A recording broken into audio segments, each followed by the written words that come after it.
Keep your head, everyone still. You can make me fall apart, but I won't blame. Welcome to Pure Nonfiction, the podcast interviewing documentary filmmakers. I'm Tom Powers, the documentary programmer for the Toronto International Film Festival and artistic director of the Doc NYC Festival. My guests are the three filmmakers behind the new Netflix series, Hot Girls Wanted, Turned On. The 6 episodes explore how technology is changing our sex and intimacy in fundamental ways. It probably goes without saying, this is an adult conversation. If kids are in earshot, you probably want to pause and listen later. The origins of Hot Girls Wanted, Turned On began with the filmmakers Jill Bauer and Ronna Gradus. They met when they were both on the staff of the Miami Herald. Jill as a reporter and Ronna as a photographer. They left the paper and teamed up to make their first film, Sexy Baby, in 2012. The film looks at a generation of women coming of age when digital devices are rapidly changing sexual boundaries. We watch a 12-year-old girl named Winifred surfing the internet where dubious information and explicit imagery is just a click away. You know people are getting plastic surgery on their vaginas? Wait, actually? Before and after. Before and after wanna photos. see Dr. these. Benson in Texas. Oh, she definitely needed some labia surgery. After Sexy Baby, Jill and Ronna toured college campuses interviewing students about the influence of pornography. They noticed a mass consumption of so-called amateur porn, low-budget videos that skew toward extreme scenes. Deep Throat looks genteel by comparison. Jill and Ronna gained access to an amateur porn talent recruiter named Riley near Miami. He and his female recruits became the subject of Jill and Ronna's second film, Hot Girls Wanted. That phrase was the headline Riley used to advertise on Craigslist. He posted ads in small towns throughout the country, offering a free plane ticket to Miami and entry to the world of porn. Every day, a new girl turns 18, and every day, a new girl wants to do porn. I will never run out.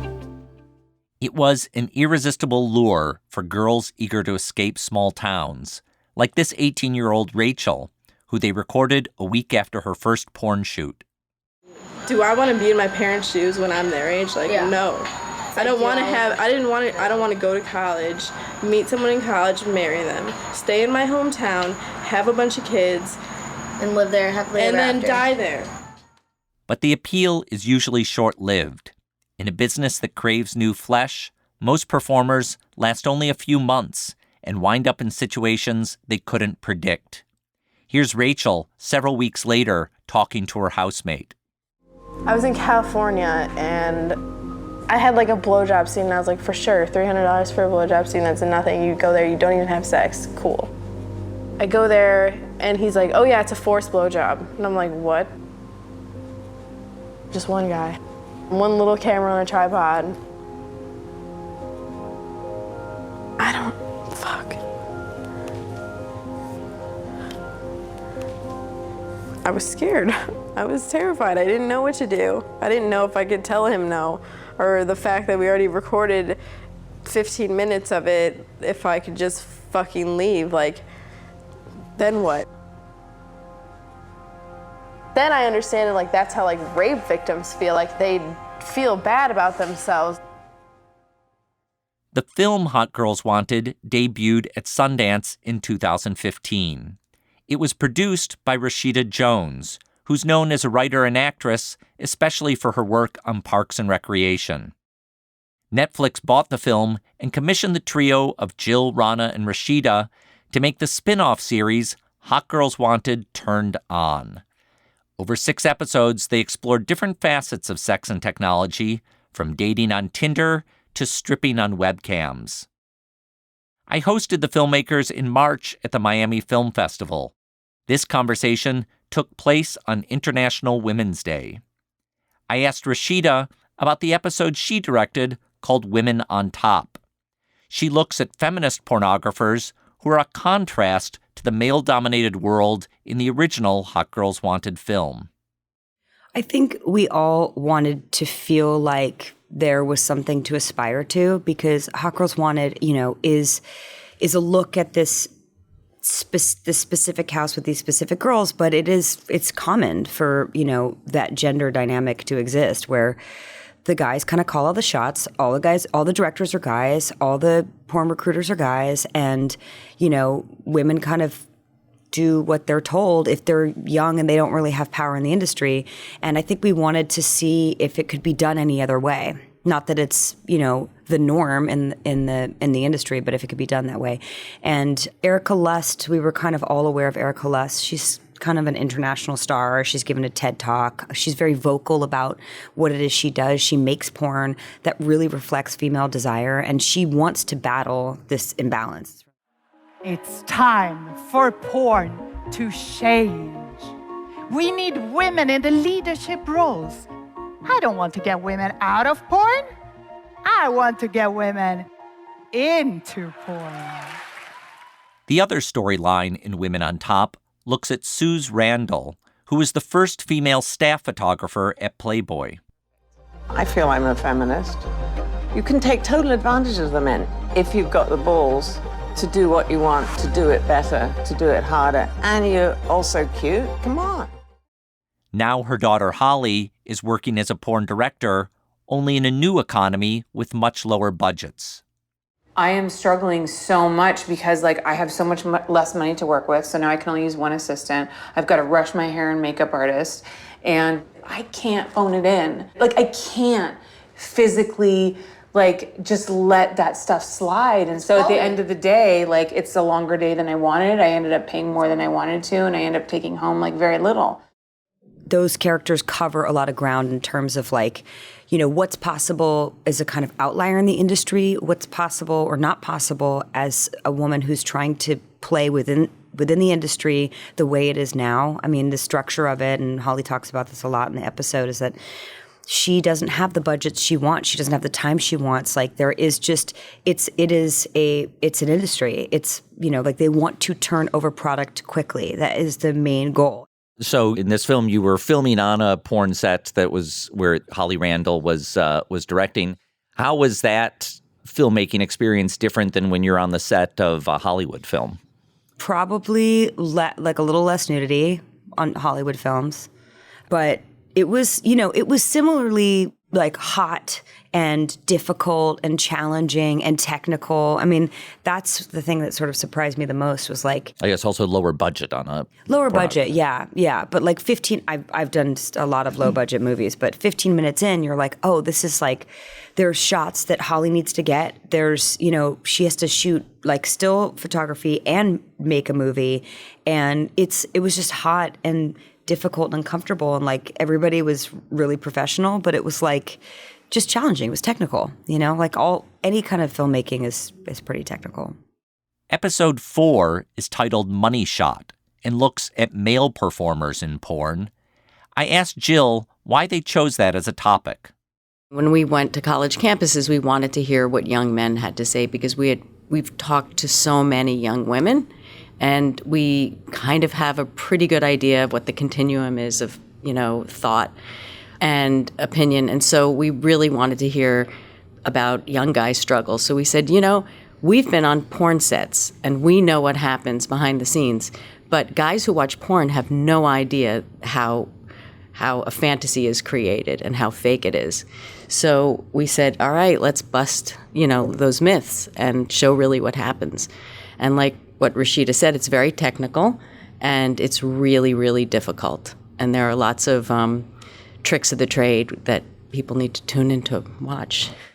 The Money Shot episode pays careful attention to racial dynamics. Black performer Jack Slaher describes what defines an interracial scene, known as IR in the trade lingo.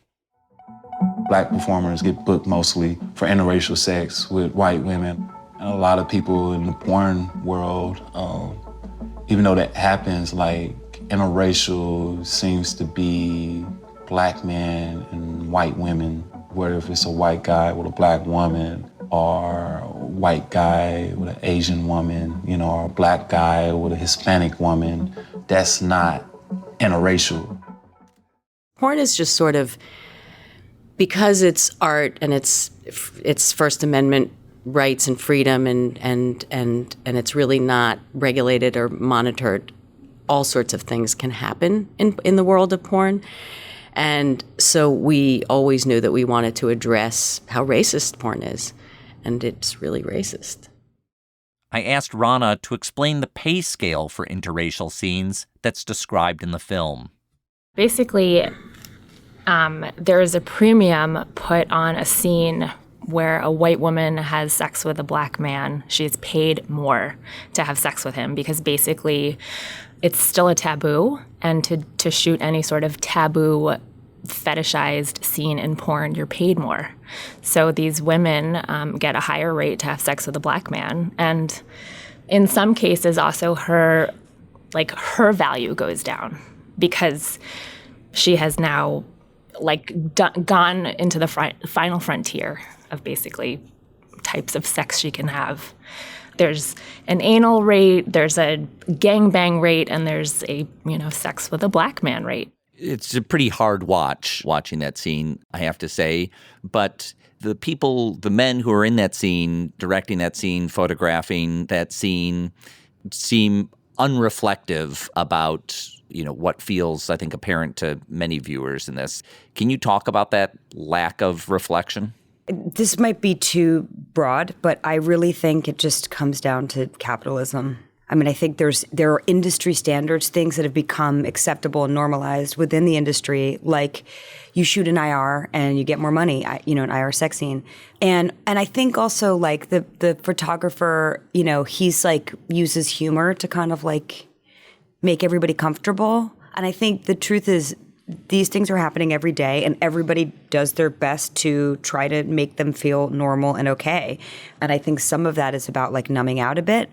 And also getting the job done. I feel like Jax, it's really apparent that he's not dying to be portrayed in the way that they're asking him to be portrayed, which is aggressive or whatever, but he's doing a job. And I think everything comes down to, well, it's a job and money's made. And it's sort of this sacred thing that if there's money to be made, everything else kind of goes out the window. You don't have to concern yourself with anything else. That's really true in porn. And the thing we wanted to show with Jax is that so basically, this is Jack Slayer. Jax Slayer, Slayher. He is being asked to be very aggressive and dominating. And now big eyes again. Mean face, Jax. Oh, it's no big. Oh, surprise. Beautiful face. Jax, make a mean face. That's a good face, Jax. Mean one. That is not his personal style. We interview him and talk about what kind of sex he likes to have off camera, and he's really a sensual guy. So it was also really important to us to show, again, especially young men who are consuming this type of porn who think, oh, okay, this is the kind of sex that, maybe I should want to be having because look at this hunky guy, this is how he's doing it. And it's great to be able to get inside his head and hear him say, well, I'm just doing this because the director is asking me to do it, but I personally don't care for this. In both pornography and Hollywood, women's bodies are the key commodity, yet they don't hold the power. I asked the filmmakers how they viewed this paradox.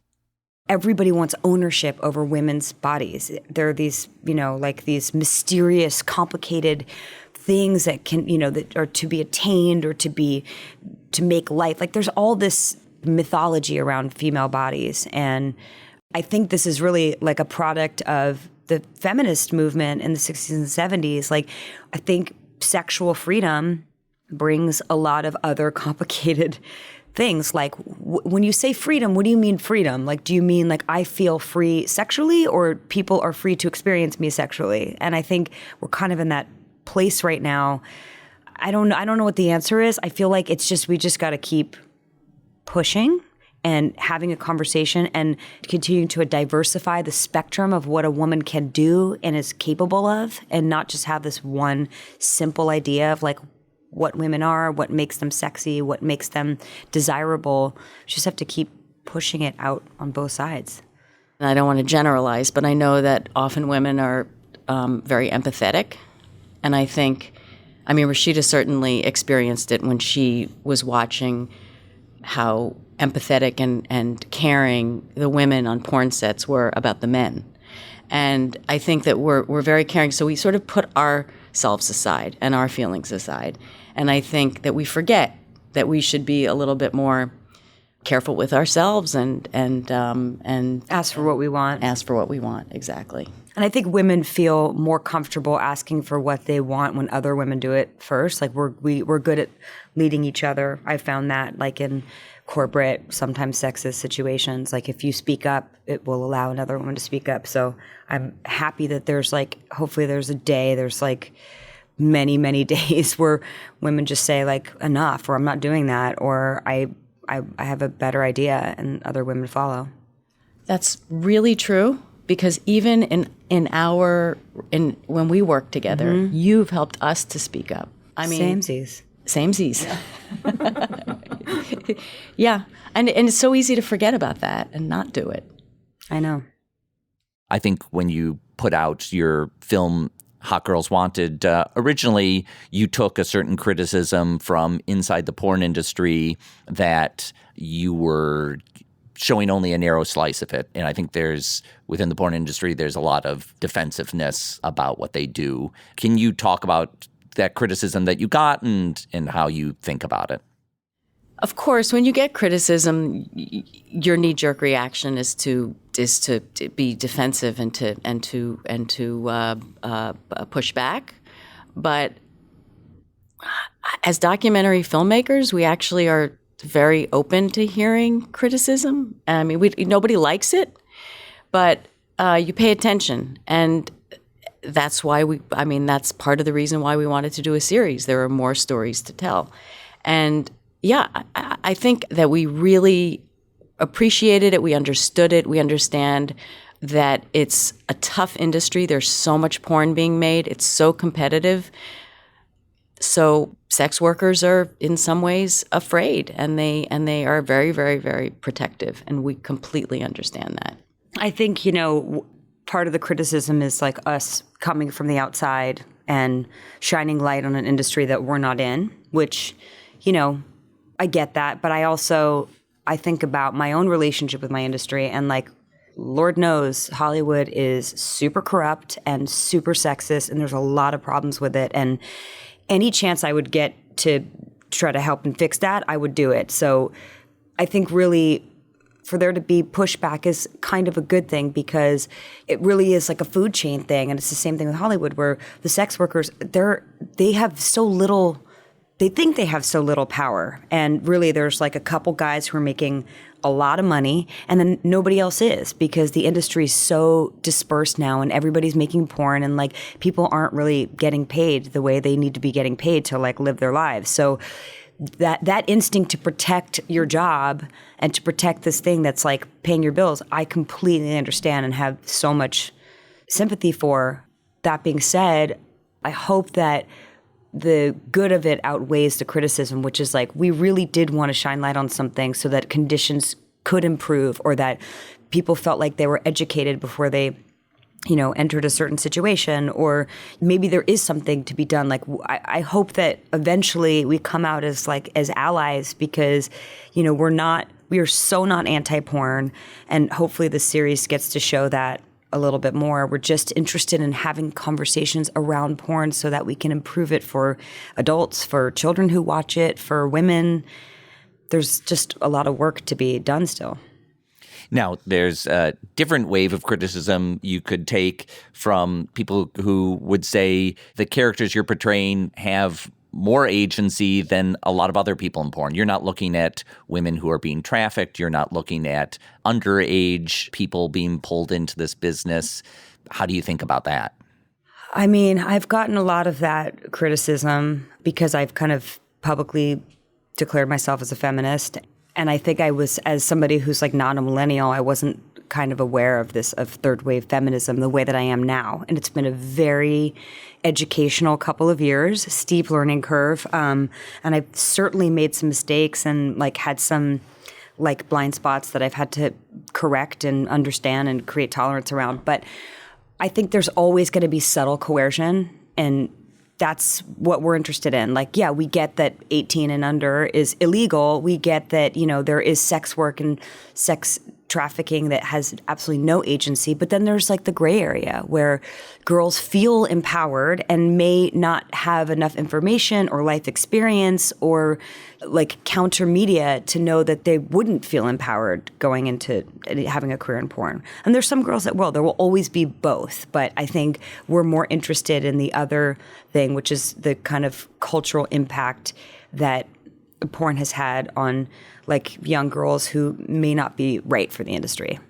We actually met Rashida at a women's conference, and she was on a panel with Winifred, who was a main teenage character in Sexy Baby. And we were in the middle of filming Hot Girls Wanted.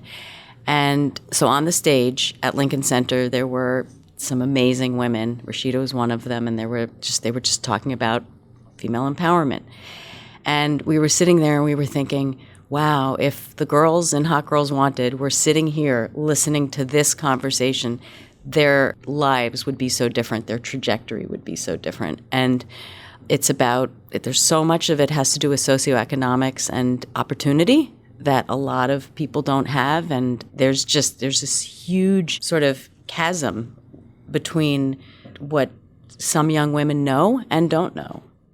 It struck me last night when we screened this at the Miami Film Festival, the young women who came up to you, women who appeared to me to be college age or just after they've seen your movie Hot Girls Wanted, clearly respond to it strongly. Can you talk about some of that reaction that you've gotten from women that age? I think young women are confused about sex. I mean, in Sexy Baby, we interviewed Danielle, and she's in the film, and she saw porn at she was 12, I think, or no, 9, 11? She was 11 when she first saw porn, and she describes the scene to us. And I remember we were with our editor, and we were looking for that scene because she described it in great detail, and there were like thousands of scenes like that. And when we were looking for that scene, I was putting myself in an 11-year-old young woman's shoes, and I was thinking, that's horrible. It's horrible to watch in your 40s. It's true, exactly. And I thought, if I was that age, I mean, the way I learned about sex was so organic and seamless and normal. And yeah, I would have been really confused. I would have thought that I would have had to do that with a guy. And also pornography, young women, it's not something like that they're comfortable speaking with their parents about. And also schools are not incorporating the conversation about porn into sex ed. So I think that our films and this series are really an outlet for young people to explore these topics. And I think it's especially helpful that we, the storytellers, are adult women. Unfortunately, sex education in this country, it's just too politicized, and there's too much kind of like religious influence over school boards. It's going to come from media and porn literacy so that we can help in the same way that I feel like, there's some elements of school that help you to just think critically and understand your filter on a situation or, how to look at something and see the other sides of it. We just need to kids need to realize that what they're seeing isn't real, whether it's like this sexy, glossy image or, the way sex is supposed to happen. I can say I watched so much TV when I was a kid, like 8 hours a day, whatever, that's maybe too much, but so much TV. And I'm lucky enough now to work in TV, but that's what shaped my brain, and I was watching like really, vanilla sitcoms and stuff. How do you think it shaped your brain? Well, it just shaped my sense of humor. It shaped my understanding of like family life, what it's supposed to be, what it's not supposed to be, like dating, courting, relationships between girlfriends, guy friends. So much of that I learned from TV, just from watching TV. And I can't imagine that's changed anymore. It's not just because we have more media, like kids are now so savvy. They're probably more savvy, but they still don't, it's really hard to explain the difference between what's real and what's not.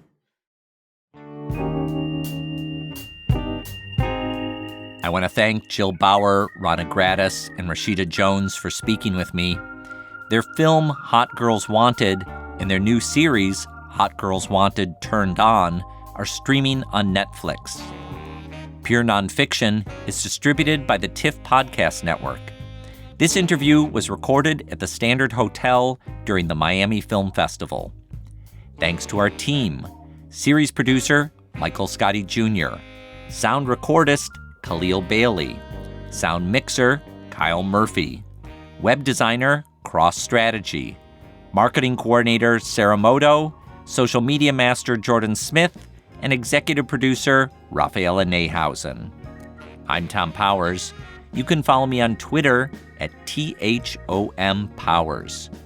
If you're in New York, check out our screening series, Stranger Than Fiction, on Tuesday nights at IFC Center. The spring season runs through June 6th. You can read our show notes, learn about live events, and sign up for our newsletter at purenonfiction.net.